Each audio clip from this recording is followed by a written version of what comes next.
Thank you all for being here and celebrating with us the launch of our new book, Luxury Wine Marketing. Given this is a highly consumer-oriented crowd versus wine professional crowd, I asked my friend Robert, who spans both the tech business world as well as the wine world, to give a couple thoughts on how this book is applicable both for wine consumers as well as wine professionals. And then we'll give a couple thank yous and enjoy the rest of this night. Hi everybody, Robert Vernick. I am a wine blogger, wine influencer, or what I like to call this a person who drinks a lot of wine and gets to write about it. And in this day and age, that means a lot of people decide to latch on to want to hear what I have to say, which is interesting. So I'm a wine geek, so I work in tech, but I've been studying wine and tasting wine for about 20 years now. Yeah, about that. I've always, when I got into wine, it was about, looped into a group. I was living out of the country and I looped into a group of Europeans who were tasting a lot of wine and they were tasting it blind. So once a month we get together and go wine tasting. And the goal was, you have to guess the varietal, the region, vintage, and all that stuff. And they were tasting a lot of old wine, and one of the things I loved was I got into my first wines that I got into were really like aged Bordeaux and aged Burgundies and things like that. And like sometimes they were crazy, like so. Like I've had some very generous friends over the years. That's a way to start, buddy. Yeah. So one of my most memorable moments was there was a Madeira that was poured for us, so we all kind of figured out it was a Madeira, and we're like. Okay, like we think we know what it is, but we have no idea how old it is. And we're guessing, and they're like, okay, I'm gonna give you a clue. This is the age that contact lenses were invented.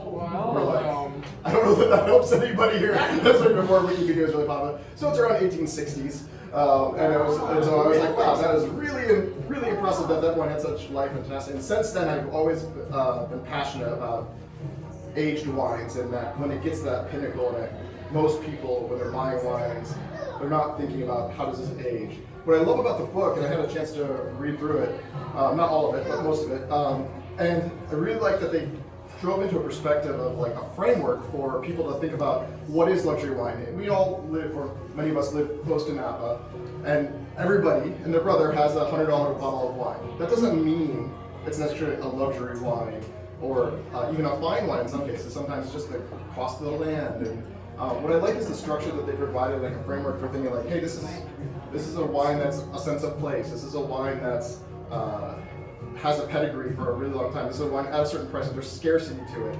It's it's consistent, and it gives a sense of status. These are the things that I think of. A plus. A plus. If I read it, I usually try to remember it. So I think it's an interesting framework because as a person who likes, as a geek, as a collector, people often throw in that term cult wine. Like I know the people who are just like, I want to drink these like natural wines, and they're hip and trendy and fads. And not to say that natural wines are fads, but it's always interesting to come back to these things that are pedigrees proven year after year to be really interesting. And really buy these wines, put them in your cellar, and enjoy them at peak. And really come back to them. And I really enjoyed the list that they had provided where they talked about like, here's like the known like players that are across the world. And there was I knew all those names, and there was like, and here's the emerging, and I was reading that, it's like, wait, oh, I'm like texting me, like, where is this person? Where is this? Like, keep reading. And then we go down and look at, and I was like, oh, okay, there's all these other people I mentioned, these emerging luxury wine players. And I largely agreed with the list. Obviously, I'm sure there's an ever-evolving list, but and then I was messaging. I was like, well, how does Dom Perignon fit into your like paradigm? Because there's like a lot of bottles of Dom P out there. And then he was like, keep reading. And so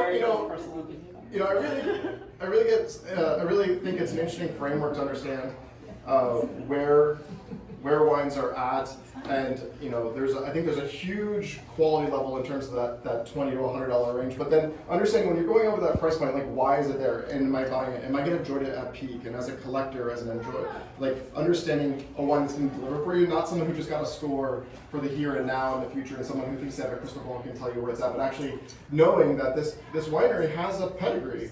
And pedigree matters.